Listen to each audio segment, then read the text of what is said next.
Hello mga chubs! I'm your Chabelita! Gang! For today's vlog is magluluto ako ng napakasimpleng recipe na pwedeng pang ulam at pang pulutan na rin.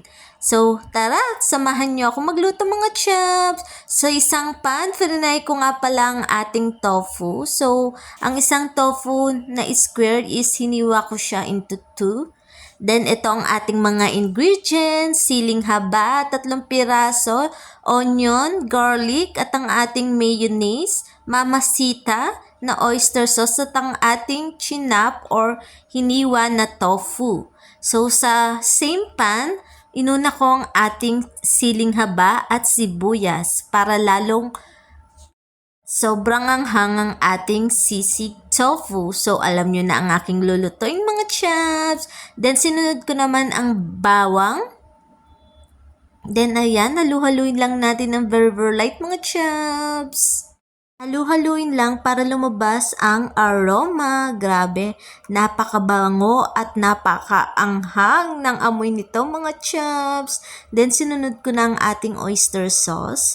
So 1.5 pala ang nilagay ko dyan na pack dahil yung kalahati is tira ko, sayang naman. So isinama ko na rin. Then nilagyan ko ng very light na water.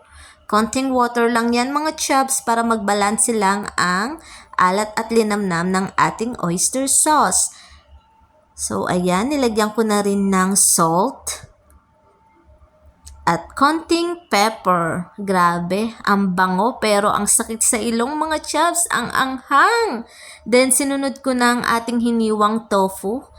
Ayan, halo lang.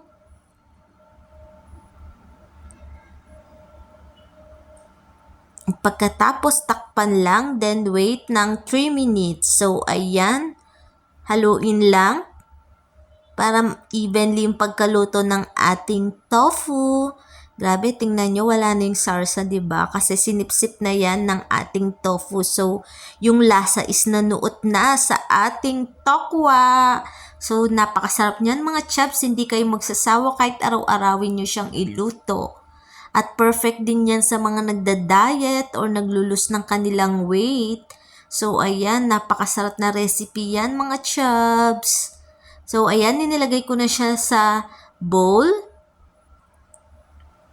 Ayan, grabe yung bango. Yung anghang, nanunot talaga sa ilong ko dyan mga chubs.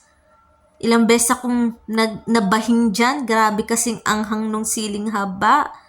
So, then, last is nilagay ko ang ating mayonnaise. Yan naman is pampalinamnam sa ating sisig. Grabe. Nilagay ko lahat para masarap, malinamnam yan. Sarap niyan. Sarap sa kanin yan. Kahit papakin mo, masarap mga chubs. Grabe. Ayan na ang ating finished product na ang aking sisig tofu. Tinapings ko rin pala ng siling haba. Ayan, hiniwa ko ng pabilog. 2 piraso nga pala yan, mga chubs.